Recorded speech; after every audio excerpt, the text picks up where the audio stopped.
Hello everyone. Today I am going to show you how to do an invisible decrease when working with, this works with Amigurumi. See, I've just made I'm gonna make a little ball here and I'll show you how to do some decreases. You can do this for Amigurumi, you can do this for apparel if you're making apparel and you need to decrease.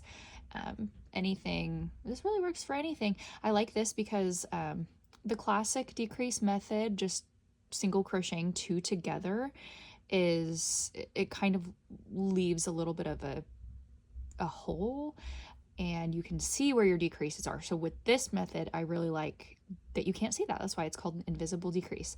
So I'm going to show you, I'm on this row. This is just a row of single crochets. This is so easy. Step one, you're going to make sure you've got your loop around your hook. You're going to go into this is my first stitch right here that I'm going to be working into.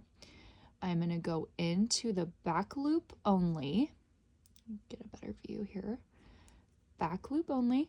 And then in the next stitch, I'm also going to go into the back loop only, this time going up. So you see right here, I've got both of those back loops on my hook. So I'll show you again.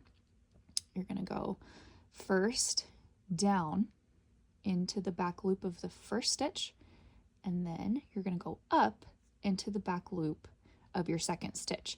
And now you're basically just going to be doing a single crochet. So you're going to yarn over, pull through both of those back loops. Now you've got two loops on your hook. You're going to yarn over again, pull through both of those loops, and that's a single crochet. And now you've decreased. So now you're going to have to kind of turn your work to keep track of which one you just decreased on. That's this one. This is the next stitch you're going to be working into. So depending on your pattern, it might call for 2 decreases and then 2 single crochets, or my pattern that I'm working on for this is going to call for a decrease and then 2 single crochets. So I'm just going to work my single crochets like normal, and then I'm back to where I need to add a decrease. So I'll show you again.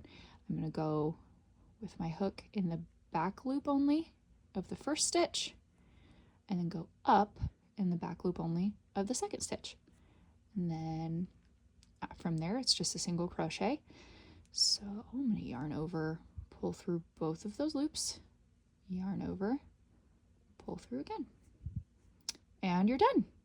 I hope you found this helpful. If you need clarification or this doesn't make sense, or there are any other things that you would like help with, you want me to do a video on some other techniques, let me know in the comments.